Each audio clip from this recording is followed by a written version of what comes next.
faut jamais lâcher ses rêves. C'est très important. Je suis sûre que vous vous souvenez de la petite fille que vous étiez ou de l'adolescente que vous étiez. Quand on est adolescent, on a à l'intérieur des rêves. C'est une manière qu'on a d'imaginer sa vie plus tard, et je serai comme ci, et je serai comme ça. Du coup, on a des convictions très fortes à ce moment-là quand on se construit en tant qu'adulte. Il faut jamais mentir à l'ado qu'on a été. Il faut jamais trahir l'ado qu'on a été. Mais si vous avez eu à un moment quelque chose de très précis dans votre tête qui vous définit, qui va faire la différence entre vous et quelqu'un d'autre, c'est ça qu'il faut jamais laisser tomber. Et c'est là-dessus qu'il faut construire votre propre chemin personnel. Et puis, il faut être rigoureux, il faut bosser comme un malade. Les gens qui pensent qu'être journaliste, c'est un métier cool, et ben tant pis pour eux. Là, il faut changer de filière. Il faut se donner à fond dans cette relation de confiance qu'il y a vis-à-vis des gens qui vous regardent, qui vous écoutent. Conscient de ses responsabilités, c'est une grosse responsabilité d'être journaliste. Il faut aussi être très modeste. C'est-à-dire que moi, il m'arrive toujours, maintenant par exemple, pour vous donner un ordre d'idée, quand j'écris mes textes de cache investigation ou mes textes d'envoyé spécial, on les revoit toujours à 4 ou 5. Et moi j'accepte qu'on me dise « Ah non, c'est pas clair ce que t'as dit, c'est pas bien, machin, tu penses pas qu'il faudrait plutôt l'écrire comme ci ou comme ci ou comme ça ?» C'est très important de se dire qu'on n'est jamais plus intelligent à plusieurs que tout seul. Et il faut être à plusieurs, il faut travailler collectivement, il faut se remettre en cause.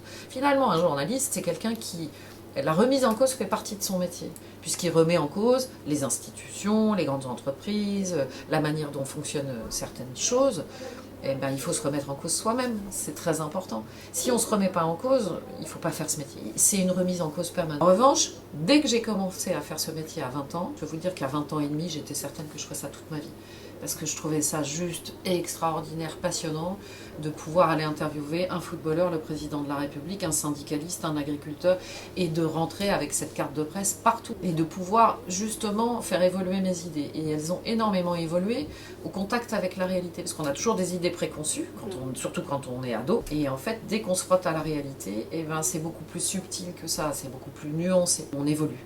On change, on évolue et on apprend ça, on apprend la remise en question permanente. C'est peut-être ça le secret de ce métier, c'est que comme on est en remise en question permanente, on fait jamais la même chose, on pense jamais pareil et ça fait partie de sa propre évolution. Moi, ce métier m'a fait évoluer, continue à me faire évoluer et je n'aurais jamais été la même personne si je ne l'avais pas fait. Une partie mais intégrale de ma personnalité, de ma manière de regarder le monde, les choses, de rencontrer les gens, discuter avec eux. Et je peux très bien discuter de la même manière quand je vais faire mes courses.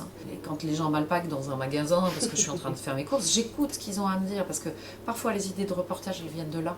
Elles viennent d'une discussion qu'on a à la boulangerie ou en prenant 2 steaks hachés pour ma fille dans un magasin.